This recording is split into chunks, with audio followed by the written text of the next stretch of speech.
Dwight Howard is in the house mga idol, muling nagbabalik Pilipinas si Superman. Samantalang may magandang hamon si Coach Yeng Guiao sa PBA. Ano kaya to mga idol? So ayun nga mga idol, muling nagbabalik bansa ang former NBA star na si Dwight Howard sa ating bansa. Mainit mga idol ang pagsalubong ng mga Pinoy fans sa Big Man at magkakaroon mga idol ng 2 weeks vacation sa ating bansa si Dwight. At magkakaroon din siya mga idol ng 4-day treat sa world famous island sa Boracay. Nagbabalik bansa ang former SGA import para maging import naman sa Taiwan Mustang, kung saan magkukumpit sila sa newly formed sa 4th leg ng Asian Tournament. At pagkakataon na to ng Zamboanga Valientes na makuha din ang service ng Big Man. At para naman sa mga klanon, pagkakataon nyo na to mga idol na makita ang former NBA star dahil ngayong July 13 ay bibisita siya sa Kalibo para i-welcome ng mga fans. Sabado yan mga idol, 10:30 AM sa covered court ng Andagaw. Kasama din mga idol ni Dwight Howard bilang import ang kanya mga former Lake Show teammates na sina Quinn Cook at DeMarcus Cousins. Abangan natin mga idol ang magiging laban ng Taiwan Mustang ngayong July 26 to August 1 sa Dan District, Taipei City.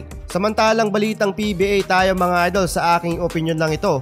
Ang draft class na ito mga idol ang isa sa pinakamabigat na batch na mga draftee sa PBA draft. Kung titignan nyo mga idol, napakaraming players and soon to be rookies sa liga na magagaling dyan na nakapaglaro na din mga idol sa overseas league at talagang may talent. Maraming talents mga idol ang for sure masasayang. Paano ko nasabi mga idol? Dahil halos punuan din mga idol ang mga roster ngayon sa lineup ng bawat team. Yung iba nga ay nababangko lang. Kaya kinoconsider mga idol ni Coach Yeng Guiao ang pagpapalawak sa liga. Isa sa pinaka dapat bigyan consideration ng PBA board ay yung pagdagdag ng team sa liga. Ngayon mga idol, meron lang tayong 12 teams from San Miguel Beermen, Meralco Bolts, Barangay Ginebra, TNT Tropang Giga, Rain or Shine, NLEX Road Warriors, Pure Food Star Hotshots, Tira Firma Jeep, Northport Batang Pierre, Blackwater Elite, Phoenix Fuel Master at Converge X-Fivers. So maganda talaga sana mga idol kung magdadagdag as much as 3 teams in total of 15 kung sakali. I-consider na lang natin mga idol yung bagay na need talaga dapat magdagdag dahil parami ng parami yung nag-a-apply sa PBA drafts ng mga player na talagang may talents at paniguradong makakapagbigay boost ng viewership sa liga. Ito yung proposal ni Coach Yeng Guiao kung gusto ng PBA na muling makabangon sa mainstream, pero hindi ito magiging madali mga idol dahil paniguradong hindi papayag ang Board of Governors para i-welcome yung new team sa future.